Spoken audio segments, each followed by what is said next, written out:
right, Coach, I asked you last week to review you guys after the Army game. What is this team? Are they the team that came out against Army, or are they the team that came out against Virginia, or somewhere in the middle? Well, I hope it's the team that came out against Virginia. I really haven't seen that kind of change on a team in 1 week.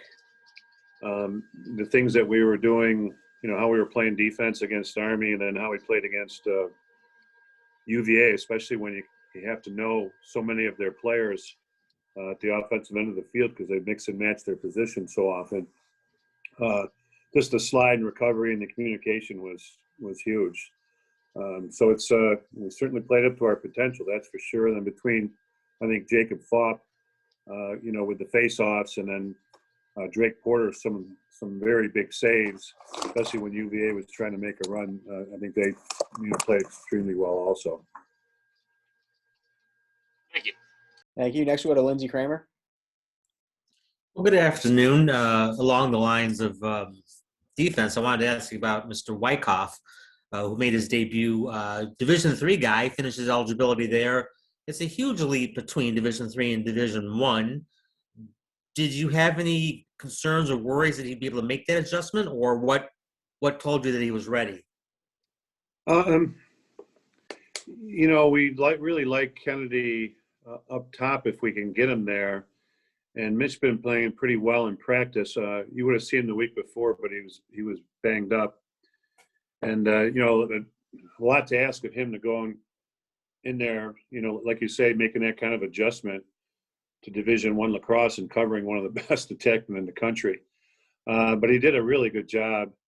And I think our, team defense in general helped everybody play well. Even as an individual, you play with more confidence when you got somebody backing you up.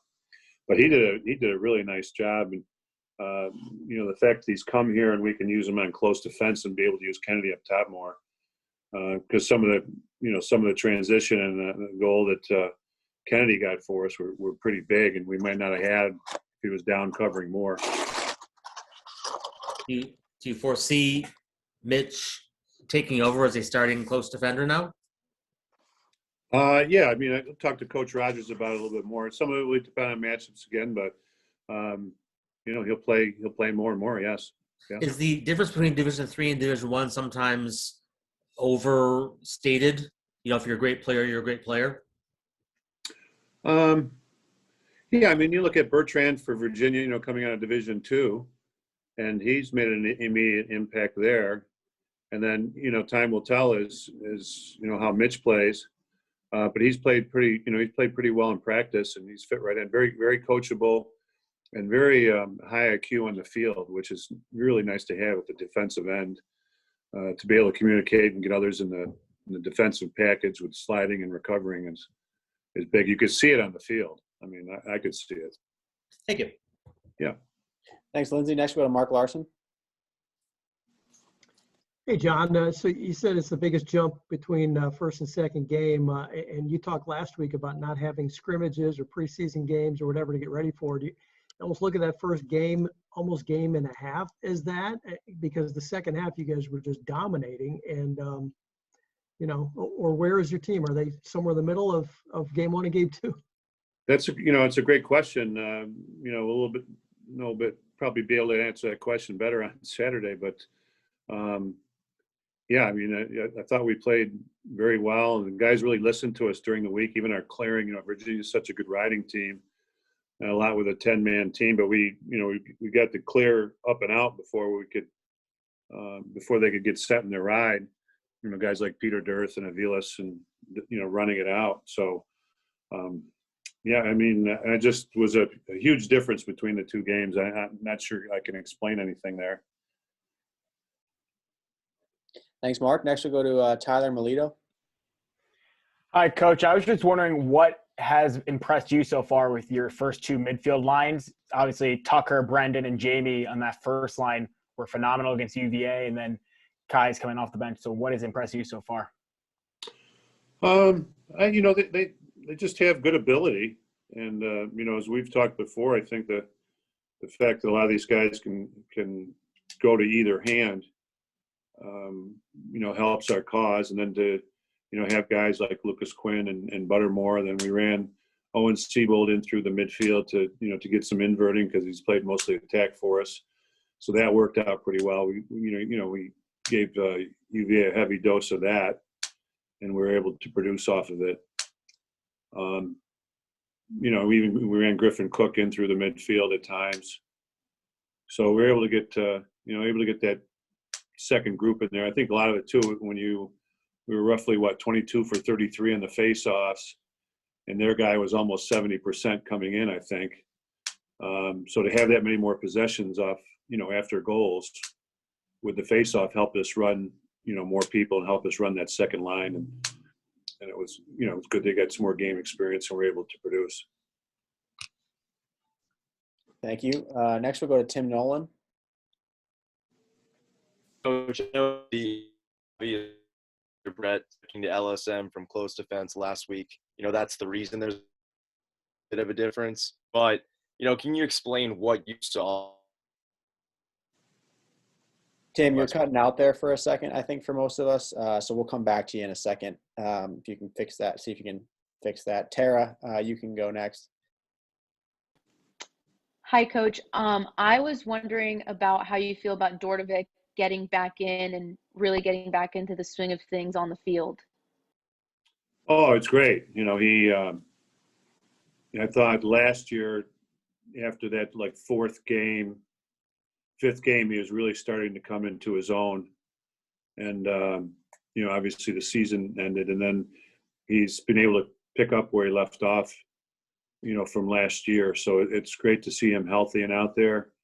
And, he's one of those guys that can go either hand. He goes hard. He's probably got the most range as far as shooting from the outside.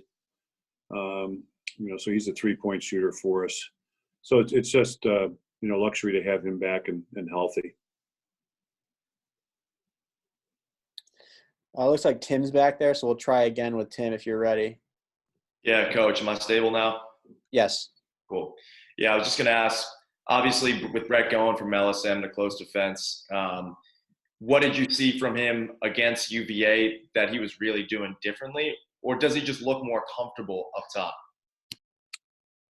Well, I think you noticed him on the face-off. It's a lot to ask to go from wing on the face-off to down low to close defense. You're playing a lot of lacrosse, so to be able to use him at pole and get him out and let him catch his breath, I just thought he did well. He did well in the wing on the face-off.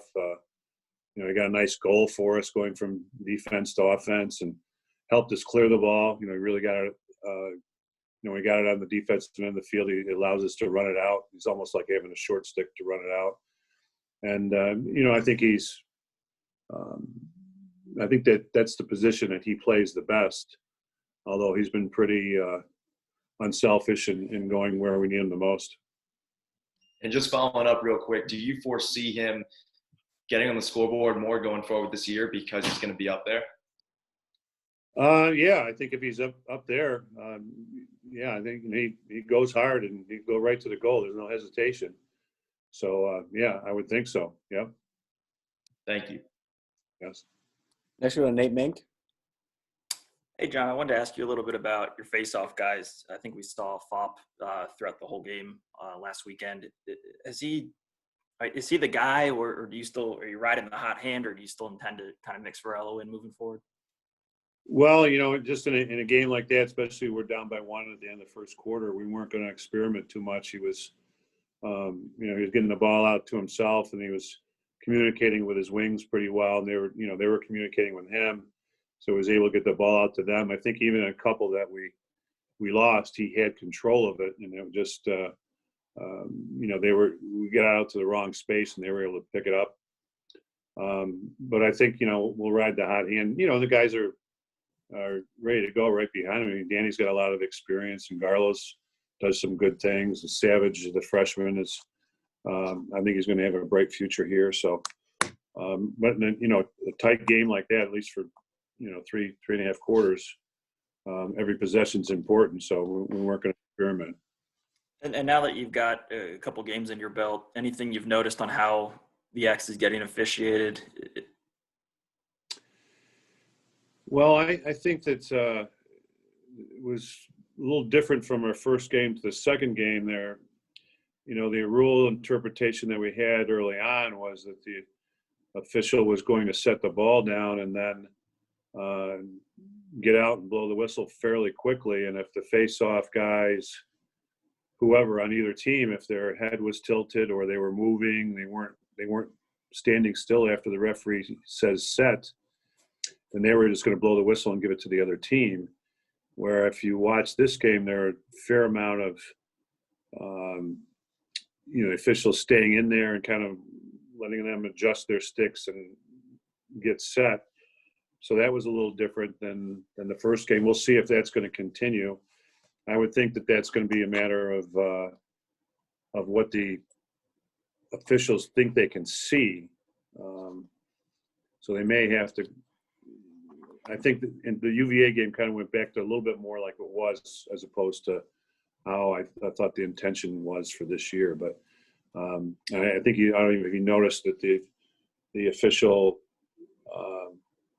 After we score a goal, there's noise over the loudspeaker, and he wasn't able to communicate with the face-off guys because our announcer was announcing who was taking the next face-off, and so that they were listening.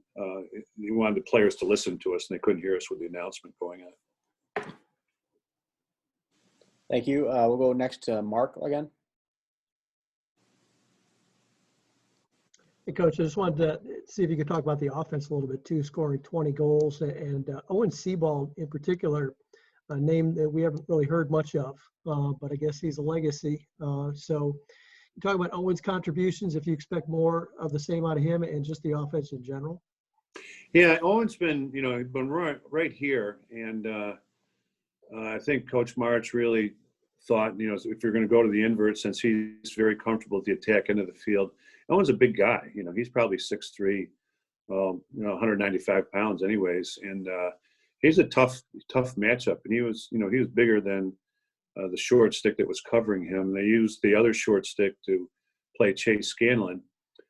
So it kind of determined whoever had the short stick was going to be our invert guy. And so it was good that Pat used him. I really felt Owen played strong, kind of came into his own in that game. And I think he can continue that going forward. But he's a big threat, and he thought he placed the ball well in his shots. He had a nice inside roll once, and he was playing with a lot of confidence, and I hope that's going to continue. Yeah, how much better was the offense? Was it just getting all those face-offs, or was the offense much better? It was much better. I think I told you that even against Army, the way we were getting our goals early on, not everybody was in the right spot within the offense. And this game, we just the flow, and I thought people were in the right spots. We were, I think we were shooting the ball well. We didn't adjust against Army. Kept putting the ball low, and when you keep shooting to the same spots all the time, you're kind of training the other goalie where to go, and you have to be able to mix it up once they start adjusting. I thought we did a better job of adjusting our shooting in this game also. Thank you. Next we'll go to Tyler Melito. Coach, Vermont has a game in about 15 minutes or so. Will you be watching that? And if so, what are you looking for specifically? Yeah, the guys are actually, we were just in the next room watching UVA and High Point to see how they were going to play in that game. And I think we can pick it off a stream.